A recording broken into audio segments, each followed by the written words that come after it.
Sorriam. Boa tarde a todos. Estamos na Semana Nacional do Sono, promovida pela Associação Brasileira do Sono, Regional Interior de São Paulo. E eu tenho uma alegria muito grande hoje estar com essas pessoas tão queridas e esses profissionais, assim, renomadíssimos em sono. Bom, este ano, o tema da campanha sono é essencial para a saúde. Nós temos por objetivo educação, prevenção, diagnóstico e tratamento dos distúrbios do sono, além de aprimoramento em busca de profissionais qualificados para o atendimento dos distúrbios do sono. Então, eu estou aqui com o tema que nós iremos abordar hoje, é bruxismo do sono na infância. E para conversarmos sobre esse assunto, eu tenho aqui a doutora Thaís Crosara, cirurgiã dentista, mestre em ciências, concentração em medicina do sono pela Unifesp, doutora em ciências odontológicas, concentração em odontologia do sono pela FOUFU, não sei dizer, doutora Thaís, pode falar para mim de onde que é essa faculdade? É de Uberlândia? Isso, Faculdade de Odontologia da Universidade Federal de Uberlândia. Olha só, desculpem a minha falha. Presidente da Associação Brasileira de Odontologia do Sono. Estou aqui também com o Dr. Haldley Rossi, cirurgião dentista da Universidade Federal do Espírito Santo, especialista e mestre em ortodontia e ortopedia funcional pela Universidade Federal do Rio de Janeiro, doutor em ciências, aula de concentração odontologia do sono pela Unifesp, e diretor da BROS. Olha e também com a doutora Renata Santos, fonoaudióloga, com aprimoramento em voz pela USP, especialista em motricidade orofacial e certificada em fonoaudiologia do sono pela ABS, membro da Abramo.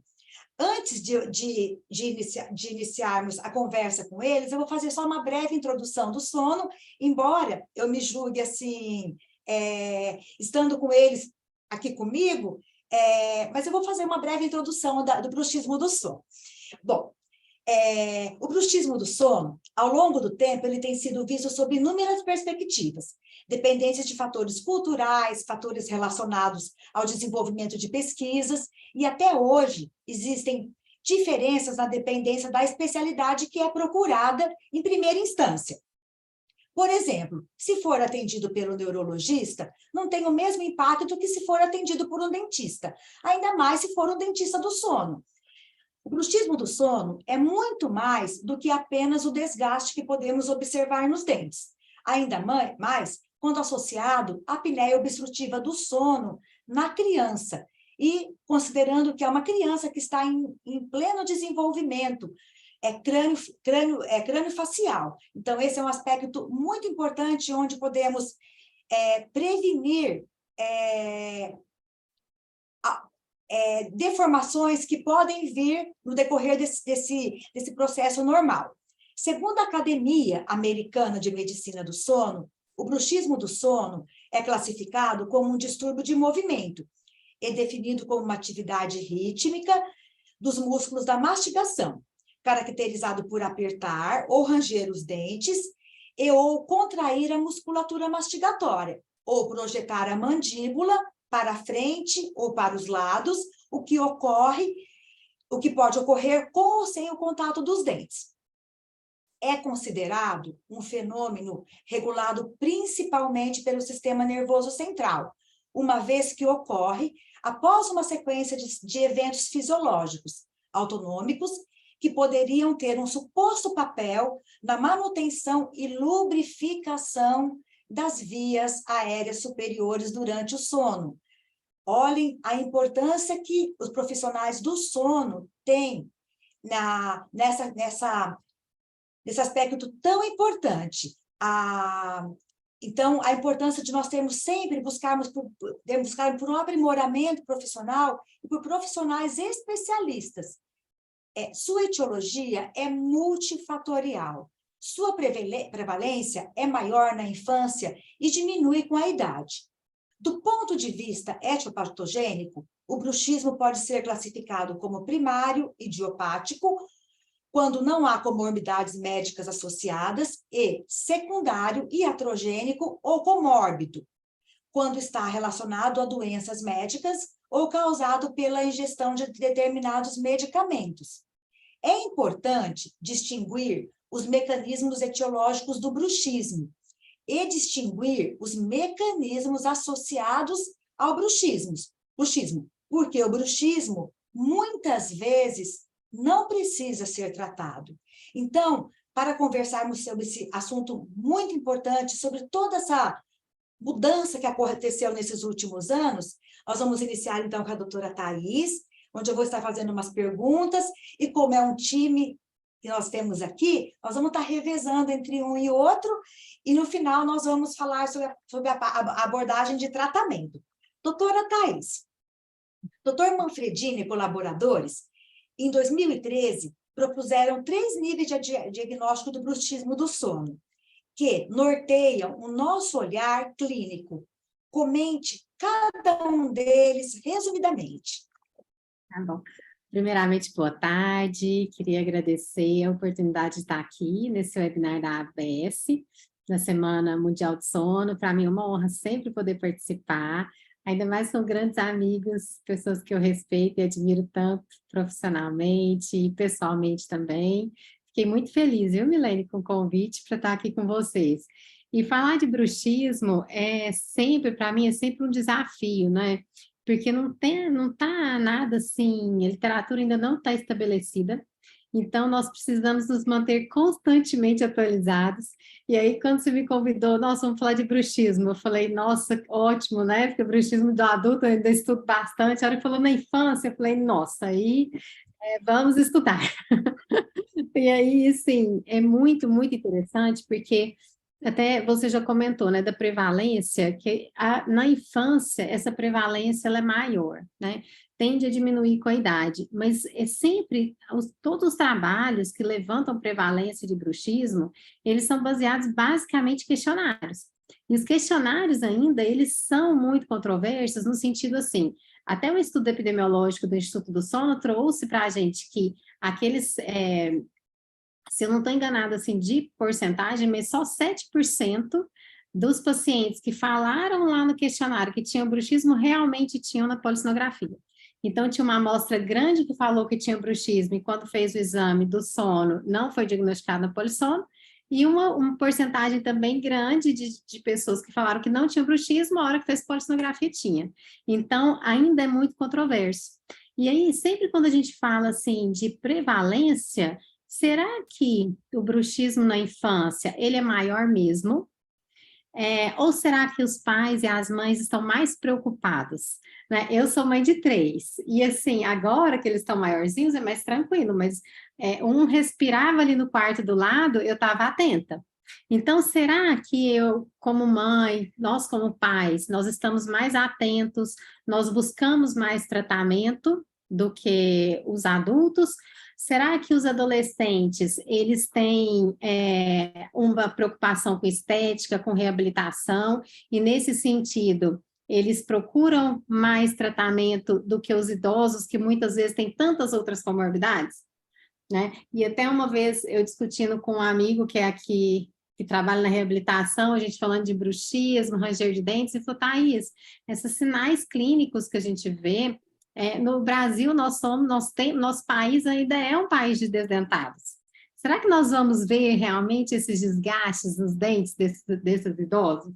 Né? Então, como que está sendo feito esse diagnóstico? Né?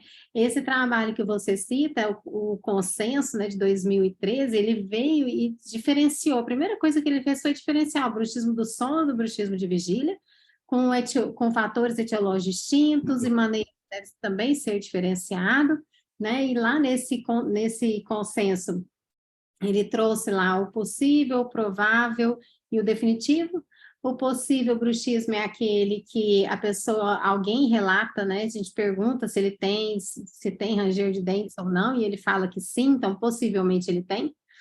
Provavelmente o paciente tem bruxismo No consenso de 2013, ele tinha que falar até a queixa e eu, como dentista, olhar e clinicamente ver facetas de desgaste, hipertrofia de masseter, cefaleia, né? E o bruxismo definitivo viria, então, com o aumento da contagem das contrações da musculatura mastigatória, né? A gente entende hoje que o consenso de 2013 dividiu, então, em possível, provável e definitivo, depois veio de 2018, na tentativa de simplificar, né? Então, no de 2013, possível, eu tinha que perguntar, ele tinha que relatar, provável, ele tinha que ter a queixa e eu tinha que ver clinicamente, e o definitivo, ele tinha que ter a queixa, eu tinha que ver clinicamente, eu tinha que ter um aumento da contagem em eletromiografia. O de 2018, ele veio simplificar no sentido assim, possível, se ele chega e fala, eu tenho bruxismo, possivelmente ele tem. Provável, se eu vejo clinicamente, independente da queixa dele, provavelmente ele tem bruxismo. E o definitivo, independente da queixa, independente de alterações dentárias, queixa muscular, sinais clínicos, se ele tem um aumento da contração da musculatura mastigatória, ele já tem o bruxismo definitivo. Só que isso, gente, foi lá em 2018, né? 2020, já a mesma equipe do Manfredini trouxe aí para a gente o STAB. O STAB, ele já é uma força multitarefas que ele já vem além de trazer essa avaliação clínica específica aqui da parte crâniofacial, ele já tem o olhar além, o olhar sistêmico, o olhar além dos dentes, o olhar além das estruturas orofaciais, que vem buscar o que você já falou para a gente, Milene, que são as comorbidades possivelmente associadas. Então, já lá no STAB, ele já traz para a gente assim, tem alguma alteração emocional, psicológica? Existe alguma outra comorbidade associada, né, outro distúrbio de sono, uso de medicações, de substâncias, e depois, em 2022, já saiu uma força-tarefa.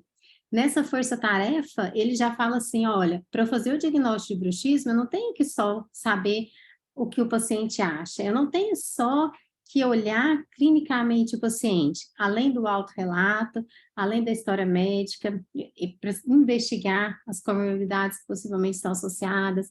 Eu preciso ter tomada de história odontológica. Esse paciente já teve fratura de dentes, já perdeu restaurações, já tem hipersensibilidade.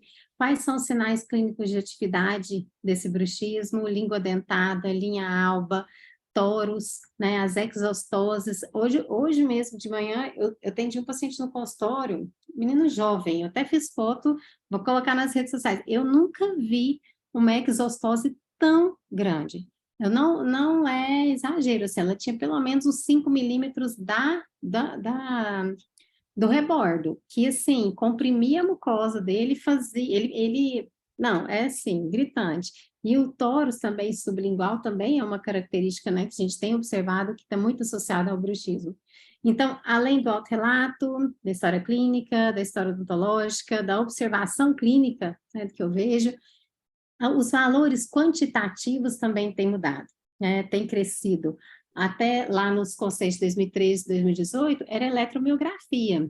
Hoje, gente, além da contagem, do aumento da contagem das contrações da musculatura mastigatória, biomarcadores salivares, biomarcadores sanguíneos, a própria microbiota bucal tem sido investigada e parâmetros objetivos têm sido buscados para identificar pacientes com e sem bruxismo, possivelmente associado a comorbidades. Então, hoje o bruxismo, por isso era que você falou assim, nossa, vamos falar de bruxismo. E o bruxismo na infância é um desafio muito grande, porque é muita coisa que está surgindo e muita coisa nova, né? O sono tem crescido muito, o interesse pelo sono tem crescido muito, as pesquisas têm e atividades como essa aqui são fundamentais para que a gente possa se manter realmente atualizado e buscando aí conhecimento nessa área. Não sei se eu te respondi, Milene. Acho que muito mais do que eu esperava e do que todo mundo esperava. Você deu uma aula e muito além.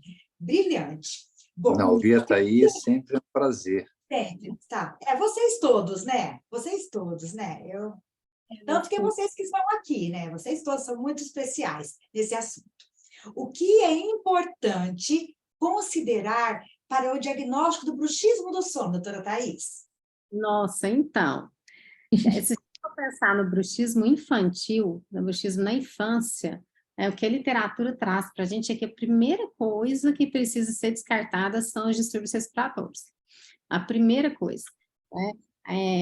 Tem às vezes mãe, eu fiz meu doutorado com criança, com apneia, e às vezes a mãe falava assim, nossa, quando meu filho está com o nariz entupido, está gripado, aí que ele range mesmo os dentes, aí que fica pior. E realmente é isso, né? A primeira coisa que a gente tem que descartar na infância são as alterações respiratórias. E a apneia obstrutiva do sono, ela é prevalente. A criança com apneia, os sinais clínicos, embora alguns pesquisadores não concordem, mas os sinais clínicos, eles são, sim, muito parecidos com hiperatividade e déficit de atenção, que tem sido, assim, muitas vezes super diagnosticados, né? Não sei se é assim que se fala, mas superestimados, né? Então, tem muita criança, a perspectiva é de que muita criança com distúrbios respiratórios tem sido tratados com déficit de atenção por falta de diagnóstico. A hora que eu falo que, às vezes, tem professores e grandes pesquisadores não concordam, é porque se um profissional, um médico capacitado, especialista em sono, ele diferencia de uma forma muito tranquila distúrbios respiratórios de déficit de atenção, TDAH, só que não é a nossa realidade, né? Quantos médicos, quantos profissionais são realmente capacitados em sono que são capazes de fazer esse diagnóstico diferencial? Hoje é muito mais fácil, você vê uma criança hiperativa, uma criança dando trabalho na escola, com baixo rendimento, com alteração de humor, com agressividade, você fala, não, ela é hiperativa. Ela realmente mas o que está causando essa hiperatividade? Né? Será que é um distúrbio de sono? Então, isso precisa ser investigado. Né? E os fatores etiológicos para o bruxismo na infância, ele não se difere muito do adulto. Então, a gente descarta os distúrbios respiratórios, o bruxismo, ele acontece mais no sono mais superficial, no N2, 80% dos eventos de bruxismo acontecem no N2. Então, se eu tenho um sono mais superficial, eu tenho uma maior probabilidade de ter bruxismo. Então, simplesmente, se eu aprofundo o sono dessa criança, dessa pessoa, eu tenho uma menor probabilidade de ter eventos. Então, hoje eu sei que a exposição a telas, o estímulo, ele leva a uma superficialização do sono. Então, eu fazer uma higiene de sono adequada dessa criança, não vou entrar em tratamento, vou deixar o tratamento por Halber, né? Então, o estímulo, né? O estímulo de telas deve ser evitado, né? O refluxo gastroesofágico acontece no adulto, acontece na criança também, principalmente agora com a alimentação, né, dessas crianças. Muitas vezes é comum ter uma alimentação desequilibrada ou inadequada, então isso leva a uma maior probabilidade de refluxo. A hipótese de refluxo com bruxismo, de uma forma assim, bem simplificada, é que realmente o refluxo leva a um pH acidificado da boca, então o contato interdentário ativaria os mecanorreceptores, estimular a saliva para neutralizar esse pH bucal. Então, além daquele desgaste, mais importante ainda na criança que tem bruxismo associado ao refluxo, a gente consegue ver também algumas alterações em mucosa, com descamação, uma mucosa mais esbranquiçada, com tendência, às vezes, até a esfoliar, né, descamar, então é uma associação aí com refluxo, ansiedade, estresse, ansiedade, né, então também estão associados. Como eu falei, 80% dos eventos de bruxismo, eles acontecem no N2, mas isso não quer dizer que não possa acontecer nos outros estágios do sono. Então, quando acontece, principalmente no sono REM, ele está relacionado a alterações neurológicas, a uso de medicamentos, abuso de medicação. Então, isso também acontece na criança, né? Como a gente acabou de falar da sobreposição, da dificuldade de diferenciar distúrbios respiratórios, de hiperatividade, muita criança está tomando estimulante, né? estimulantes, eles levam também ao aumento da atividade cerebral, que levam a uma maior probabilidade também do bruxismo, né? Então, tentar identificar tudo que vai superficializar o sono, tudo que vai deixar essa criança agitada, distúrbios respiratórios, distúrbios gástricos. Eu acredito que, basicamente, o que a gente precisa fazer, buscar nessa criança, são esses fatores. Pelo menos esses a gente consegue intervir, né? De uma forma objetiva, a gente buscando tratar essas condições, a gente minimiza o bruxismo. Então, é fundamental que a gente identifique. Essa força-tarefa que foi publicada em 2022, ela levanta justamente isso, né? Será que seria esse princípio de fenotipagem, de individualização, né? Será que o paciente que tem bruxismo, tem refluxo, eu vou tratar ele da mesma forma que um paciente que tem bruxismo e ansiedade? Que é um paciente que tem bruxismo e apneia, né? Então, eu preciso identificar, o mecanismo de tratamento é diferente, então, identificar, saber o que perguntar é muito importante, né? Perfeito, perfeito. Olha, embora muita literatura tenha sido atualizada nos últimos anos, conforme você já falou, doutora Thais, para o bruxismo do sono, e hoje não ser atribuído a uma doença em si, o termo tratar é usado.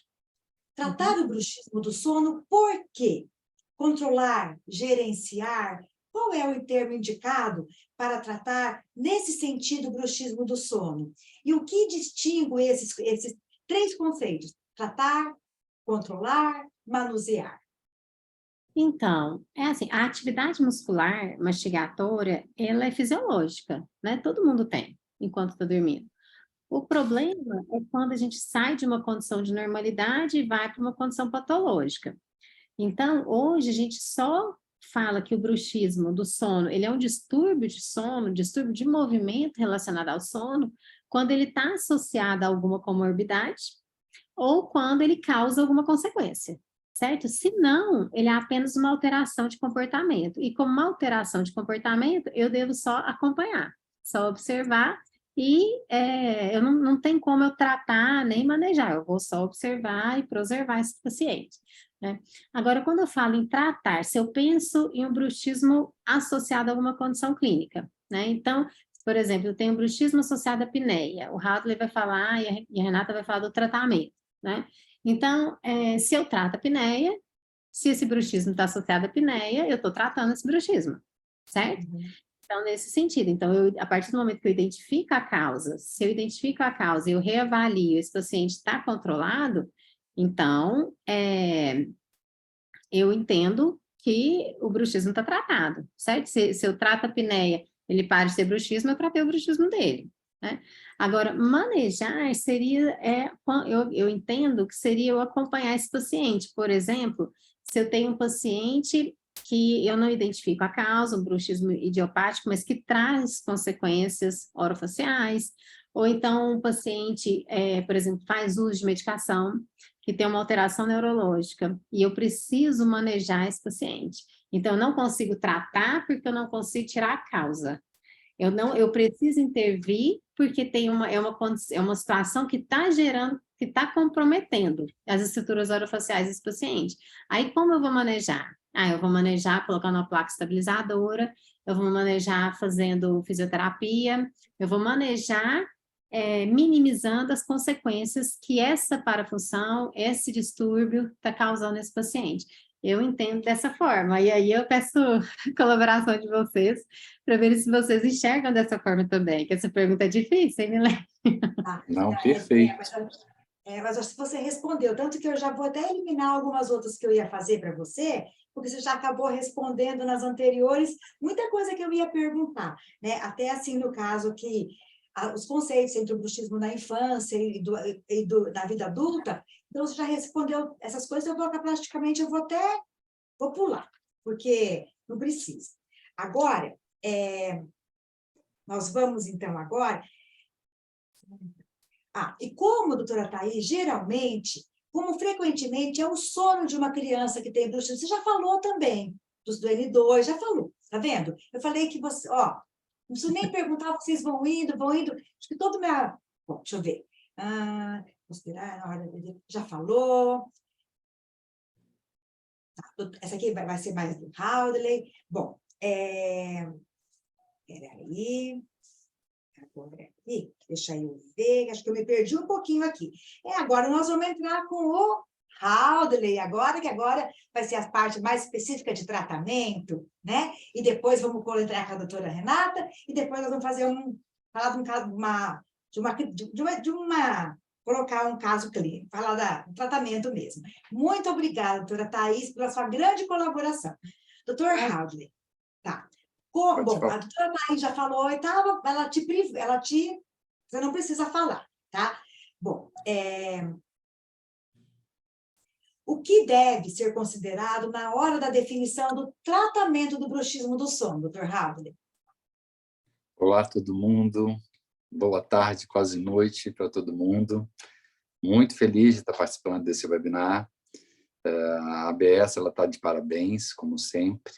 É uma semana extensa, não só para os palestrantes, né, para os ouvintes, porque é muita informação.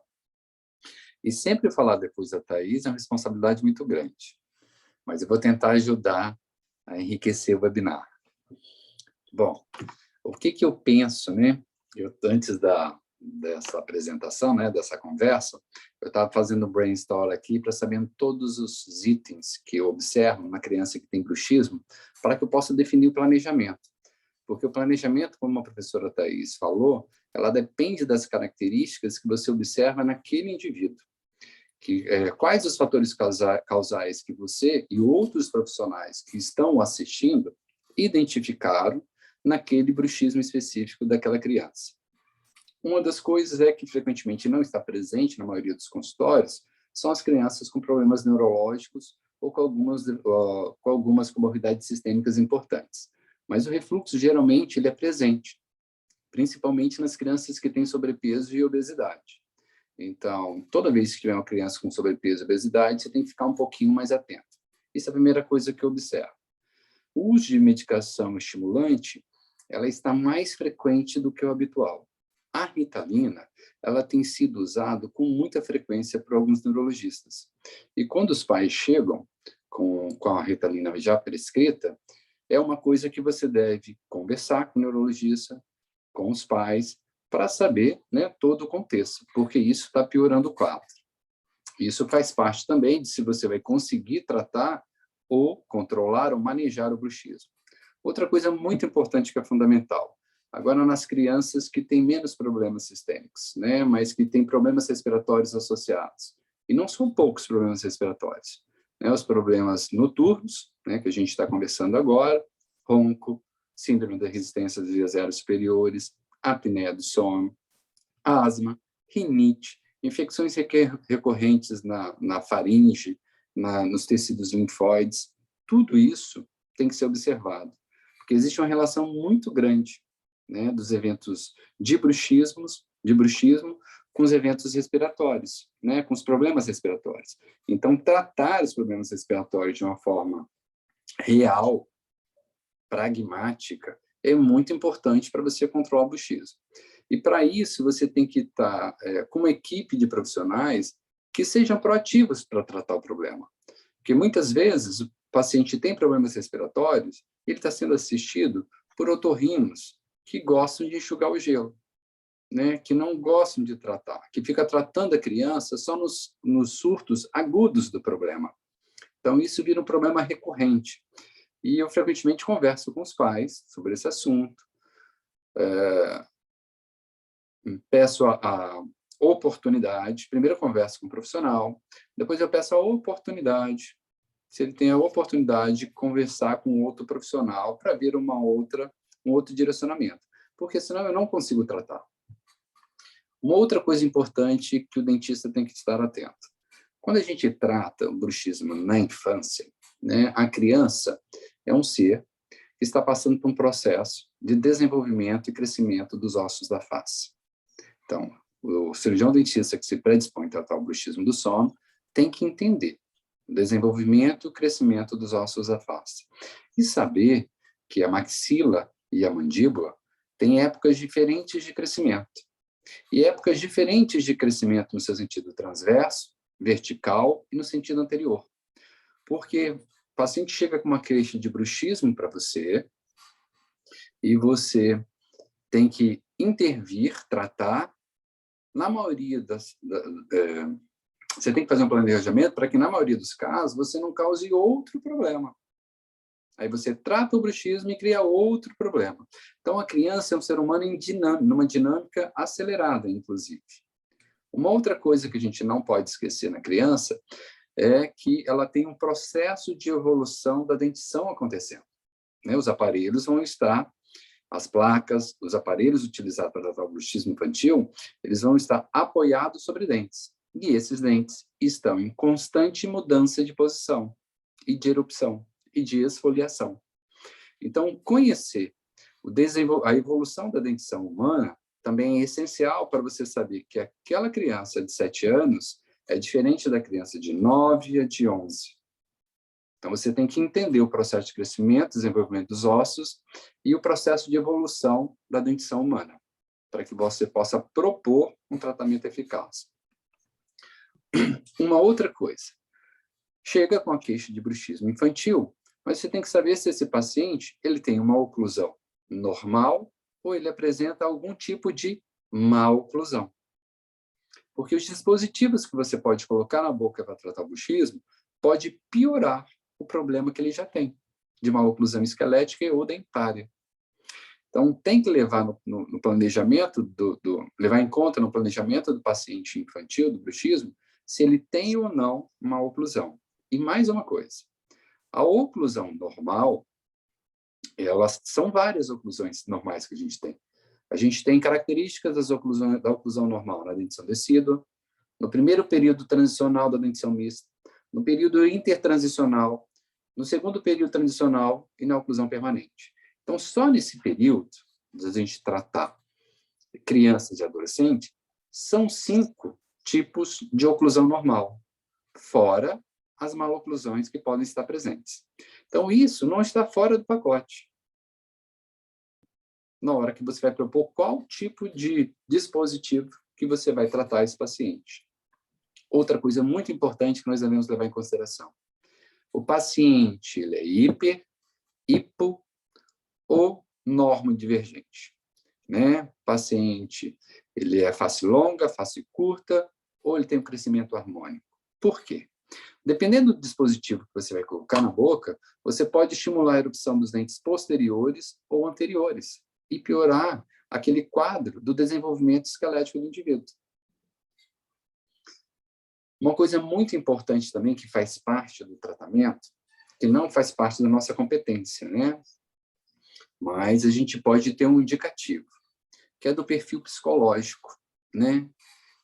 Dessa criança. Se ele está passando por problemas emocionais nesse exato momento, se ele tem problemas psiquiátricos, porque hoje os pais têm uma dificuldade enorme de serem verdadeiros na hora de falar sobre as questões emocionais, psicológicas e psiquiátricas. Eu tive um caso de um paciente autista que eu esperei 4 consultas para os pais me falarem.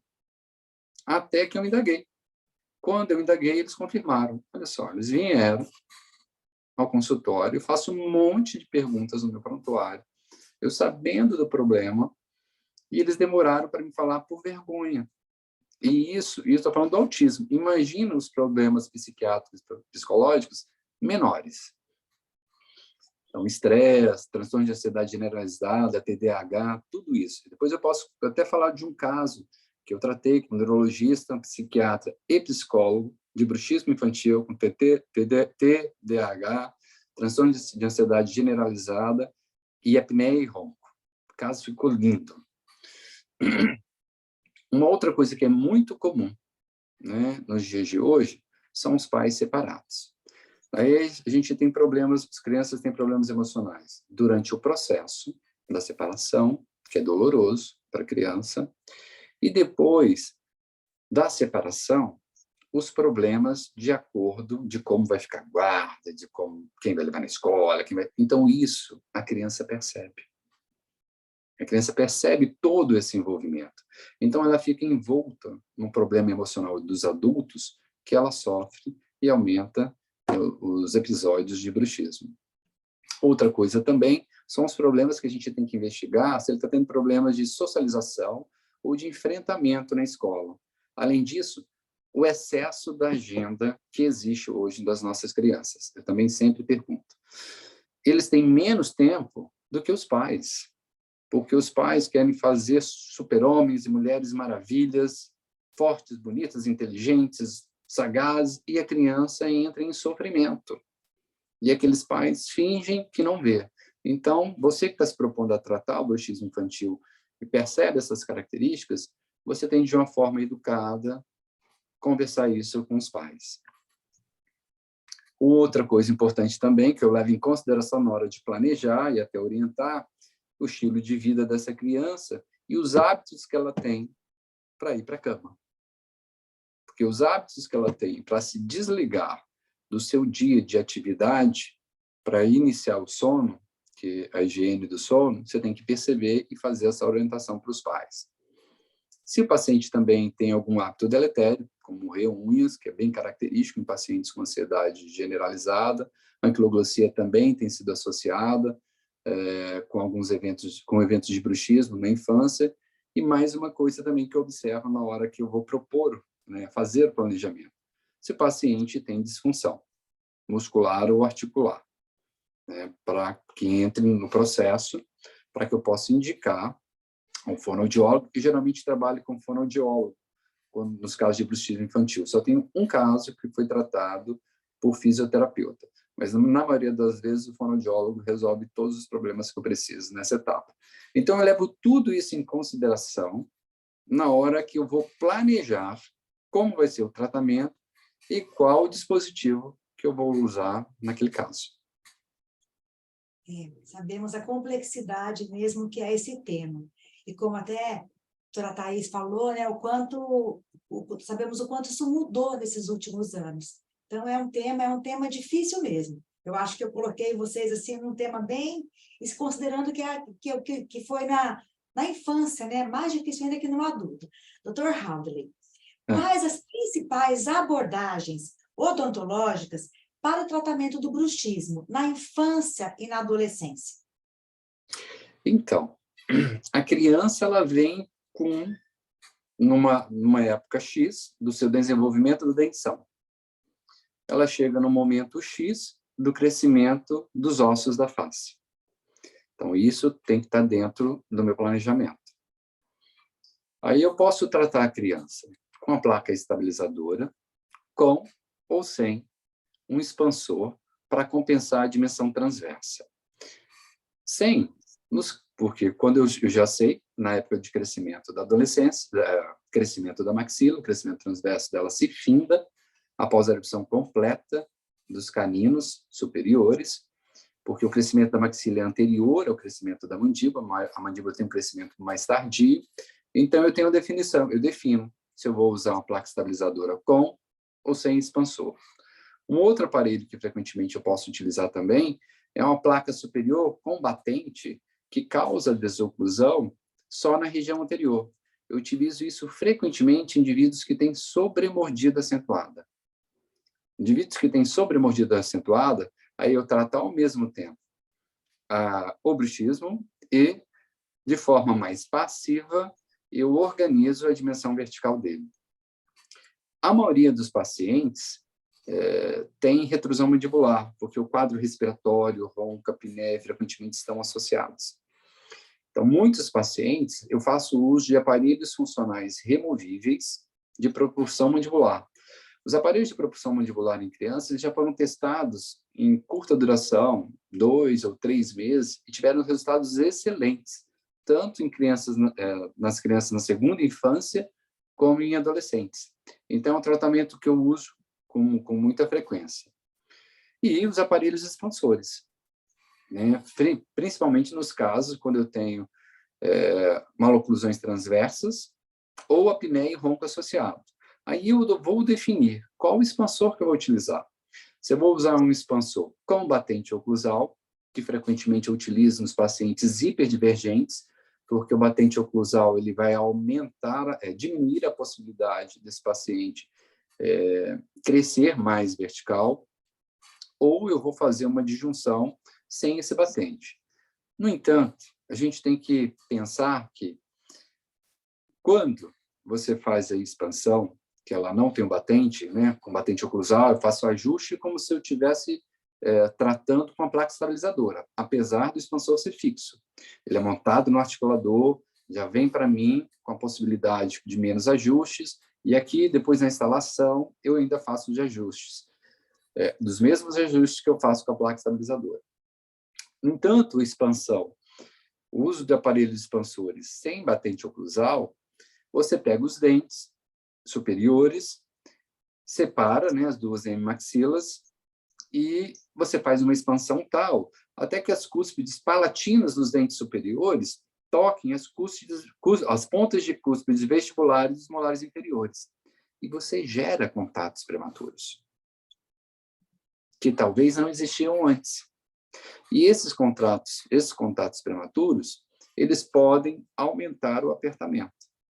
Então, é bom que o ortodontista não, que o cirurgião dentista que vá tratar bruxismo na infância, fique atento para isso, para reajustar a oclusão, deixar ela mais protegida e ver se o bruxismo, se ele não estava só associado com problemas respiratórios, ele vai piorar ou se melhorar.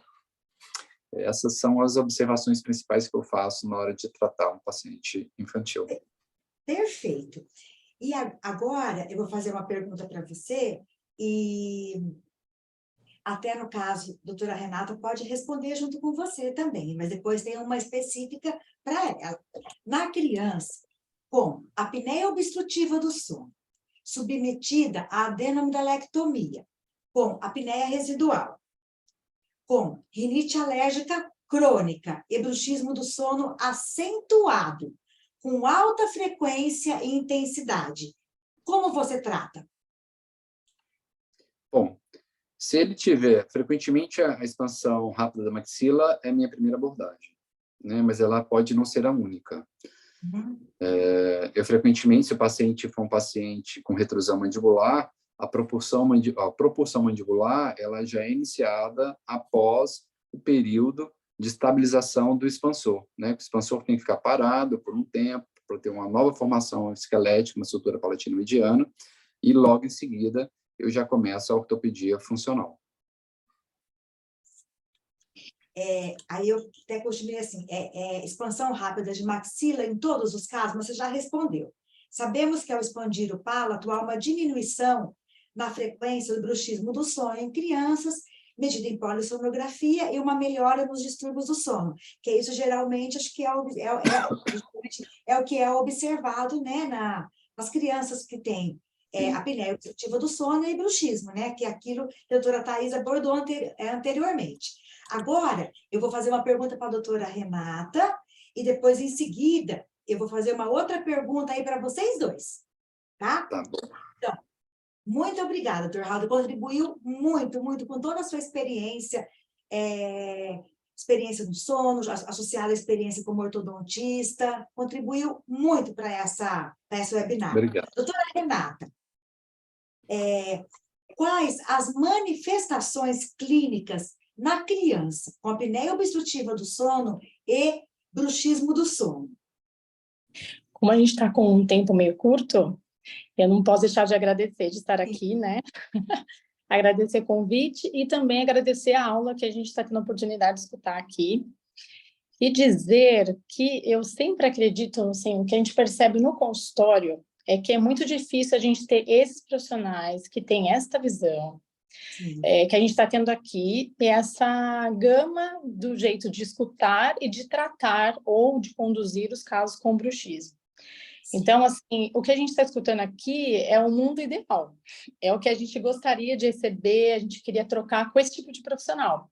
Mas acho que a importância do webinar é justamente essa. A gente vai ter essa webinar gravado, a gente vai provavelmente ter pessoas que não são do sono escutando, e essa é uma forma, né? Eu acho que a Semana do Sono, a importância dela é a gente poder disseminar o que a gente está estudando, o que a gente aprende, também para os clínicos. Eu acho que isso é fundamental. Tem a parte, né, também da população geral, que acontece, né, via Instagram, mas tem essa parte dos webinários científicos que eu acho que é fundamental na Semana do Sono, é a grande importância e relevância dessa semana, é também essa atualização e orientação. Eu entendo que o bruxismo ele é um sinalizador de condições adversas. Então, comentamos aqui, né? Condições adversas, a gente falou delas. Alterações de comportamento, até higiene do sono, qualidade do sono. A gente vive mesmo, hoje em dia, numa sociedade que o dormir não é importante.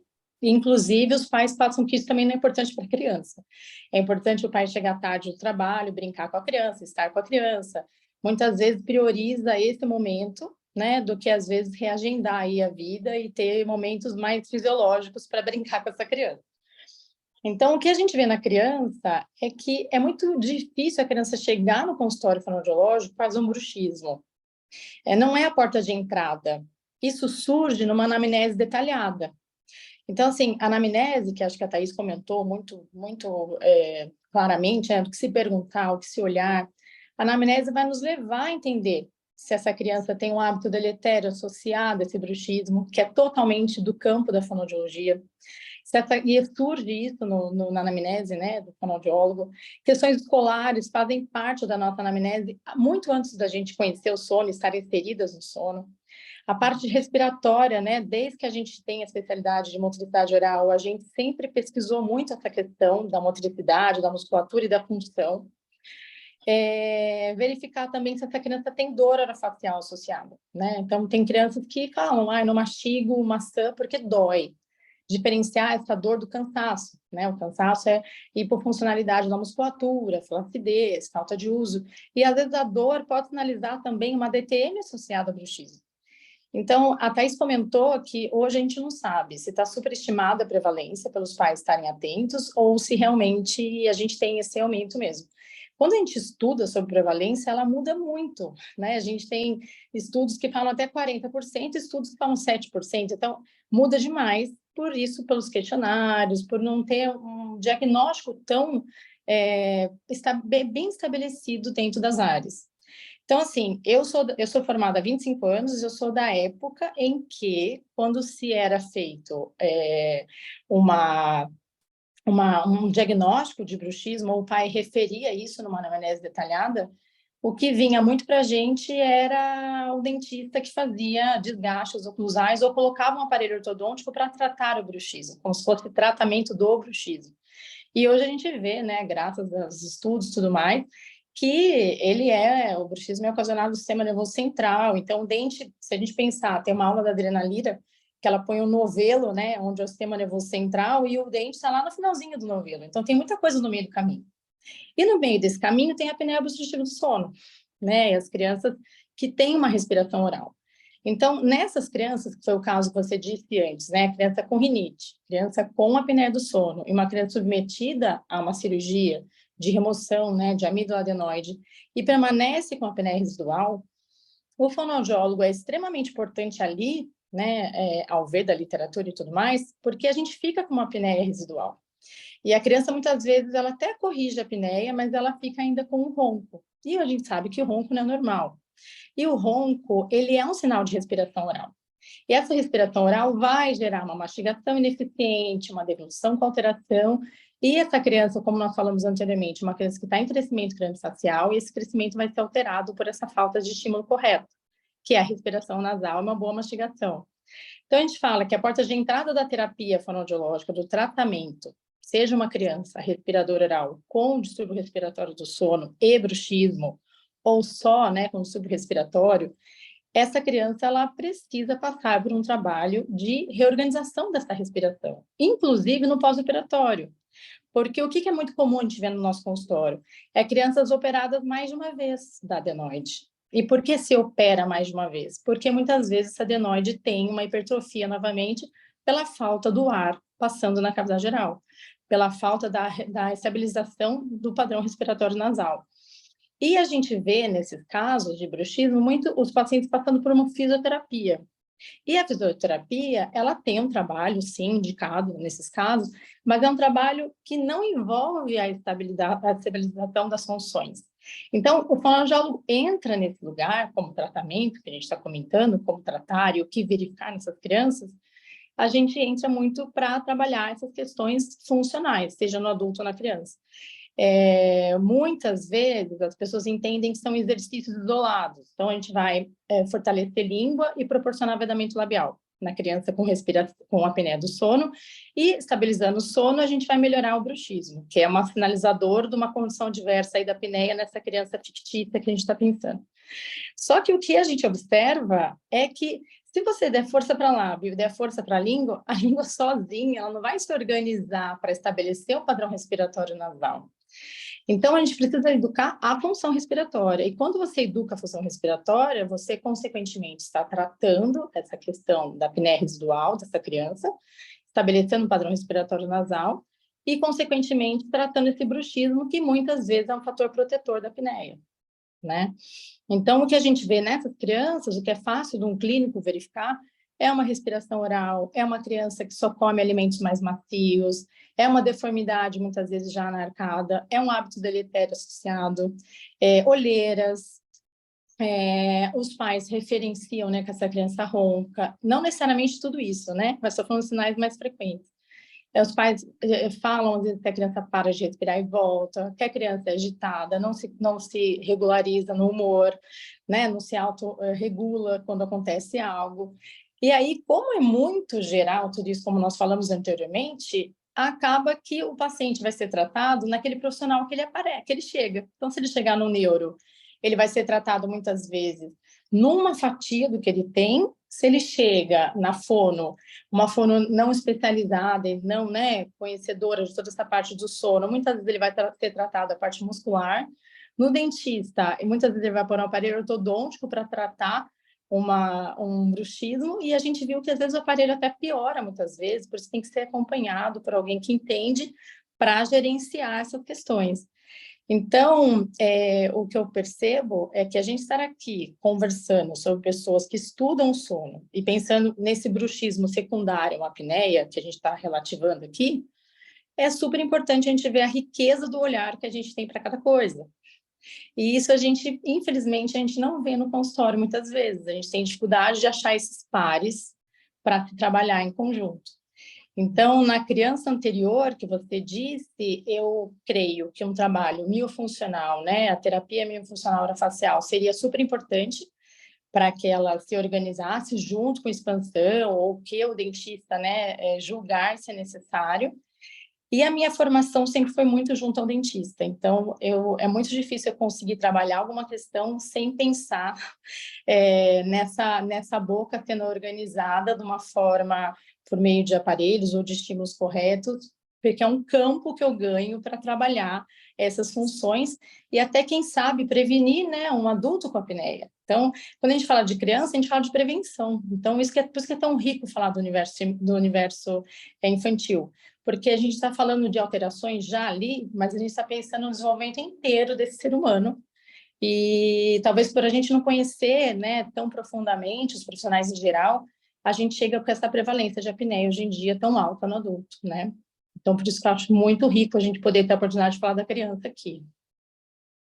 Perfeito. E é esse mesmo o nosso objetivo, né? Acho que nós, falando hoje do bruxismo do sono associado à apneia, nós sabemos que se a criança, se nós tratarmos o respirador oral na infância, nós podemos prevenir que ele seja um adulto com apneia, um adulto com uma apneia, um roncador, um adulto com uma apneia leve, que vai evoluir para uma moderada, que vai evoluir para uma grave. Por quê? Sabemos que é um processo evolutivo e crônico, né, e que tem as comorbidades. Então, a importância dessa equipe, desses profissionais que conhecem o sono, porque o sono, ele é importantíssimo.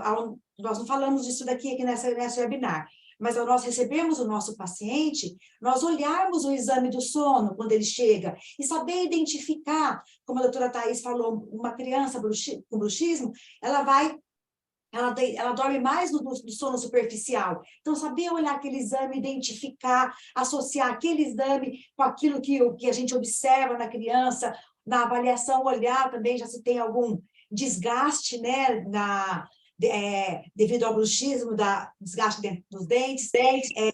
Então, isso é muito importante. Oi? Ah, imagina. Então, isso é muito importante, a abordagem do sono de uma equipe que vê assim, isso como todos aqueles aspectos que são enxergados em conjunto. E sabendo que, nós estamos finalizando já, que a Associação Brasileira do Sono, a Associação Brasileira de Medicina do Sono e a Associação Brasileira de Odontologia do Sono definem a abordagem multiprofissional do tratamento dos distúrbios do sono, podendo ela ser também isolada ou combinada nos casos indicados, quando a abordagem é combinada da odontologia e da fonoaudiologia, vamos pensar, né? Uma criança com apneia obstrutiva do sono e bruxismo, que é o nosso objetivo. Como é, de forma bem sucinta, assim, uma frase que vocês queiram deixar assim para considerações finais, mesmo pelo nosso tempo. Doutora Renata, doutor Haldley. E depois a doutora Thais faz a sua frase de consideração final.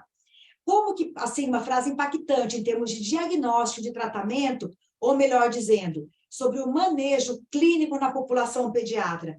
E também, nós sabemos, e vocês não precisam abordar, tá? Que nós sabemos também que, em muitos desses casos, há as limitações, né? E também, sabendo que, no caso, assim, é sempre importante considerarmos, né?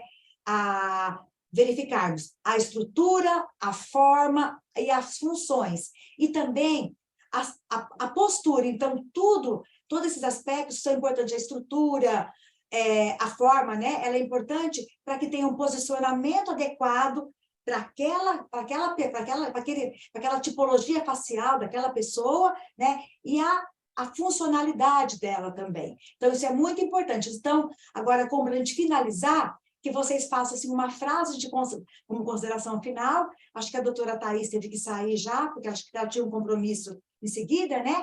Então, fica vocês dois, e aí nós já nos despedimos, encerramos essa webinar. Não sei quem começa. Vamos deixar, pode falar, então, a forma iniciar, o responsável que trabalha pela forma, que vai nos liberar mais espaço para acomodarmos melhor a musculatura e adequarmos as funções? Por favor, doutor Haldley, pode iniciar. Eu acho que uma frase assim, que define muito o tratamento do bruxismo do sono é: se você tratar sozinho, você vai ter insucesso. Perfeito, perfeito. Ainda mais sabendo que é a infância, né? Como a gente sabe, que é importantíssimo, né? A criança que está com todo esse processo de crescimento e desenvolvimento crâniofacial. E mais alguma consideração, doutor Haldley? Não, isso já é... Falou pouco e falou tudo. Doutora Renata. O que eu acho importante a gente finalizar uma participação, assim, que eu acho importante eu fechar com isso, é que mesmo que nós estamos no consultório, eu acho que a gente tem que fazer uma prática baseada em evidências, né? Eu acho que o clínico, ele tende a achar que ele está no consultório, ele não é da pesquisa, e ele não precisa se atualizar, ele não precisa acompanhar esse paciente de uma forma integral. Então, assim, eu acredito que a prática clínica ela precisa ser baseada em evidências. Isso norteia muito o nosso trabalho, as pessoas não pesquisam à toa, né? As pesquisas são para que os clínicos também utilizem, né? Então, eu creio que na fonoaudiologia, na odonto, além da frase do Haldley, que precisamos trabalhar juntos e não conseguimos trabalhar... Quando a gente vai baseando em evidências, a gente não consegue trabalhar mais sozinho. A gente trabalha sozinho, a gente fala que a ignorância, ela nos protege, né? De algumas coisas. E quando a gente tem a ignorância da área do outro, né, e de tudo que está acontecendo de atualizado, muitas vezes a gente vai fazendo a mesma coisa, ela até pode funcionar num caso ou dois, mas a gente tem um grande insucesso na maioria dos casos. Então, a prática baseada em evidências e o trabalho multiprofissional, ele nos dá segurança e faz com que a gente possa entregar para aqueles que nos procuram, né, principalmente a infância, que é uma época tão fundamental, uma época tão especial, que a gente possa entregar qualidade de vida. Então, eu acho que é isso que eu deixaria, assim, para a gente finalizar. Perfeito, perfeito. Trabalhar de mãos dadas, né? Agora, doutora Thaís, as suas considerações finais.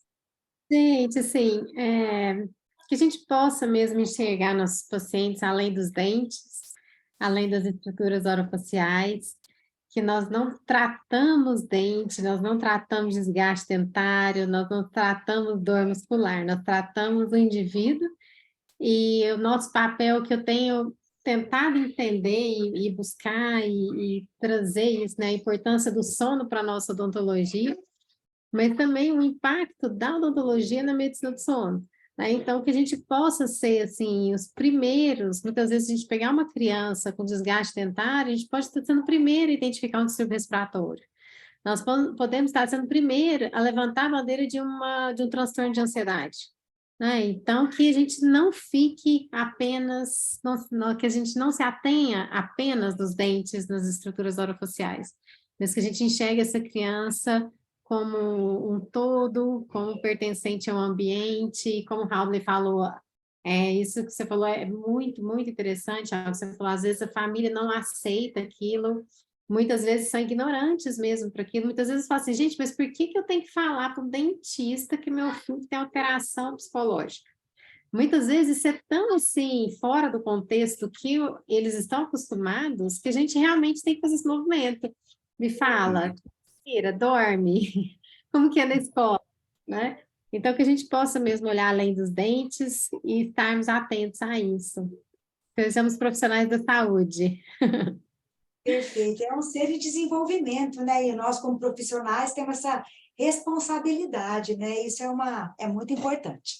Bom, então, em meu nome, né, por vocês estarem aqui comigo, em nome da Associação Brasileira do Sono, eu agradeço muito o aceite ao convite de vocês estarem contribuindo com tantos conhecimentos, tantos anos de estudo, tantas pesquisas, tanta experiência clínica para esse webinar, e desejamos para todo mundo também que está aqui com a gente também, participando, assistindo essa webinar, que esperamos a gente que possamos ter implantado uma sementinha, né, na vida de cada profissional, que eles possam, às vezes, identificar uma criança e, às vezes, ter um olhar clínico, um olhar atento a ela e perceber, detectar esses sinais importantes, já encaminhar para o profissional, quando não é a área de especialização deles, e proporcionar, né, que com isso essa criança continue crescendo, esse desenvolvimento de uma forma harmoniosa e sem ter uma deformidade, né, dentofacial decorrente desses processos. E desejamos também para todos da semana que todos tenham excelentes noites de sono, né? Desejamos com antecedência um maravilhoso Dia Mundial do Sono, que é sexta-feira, tá? E deixo aqui um grande abraço para vocês. Obrigada. Tá? Muito obrigado. Tchau, meninas. Foi muito bom estarmos aqui, tá? Será que nós podemos conversar um pouquinho?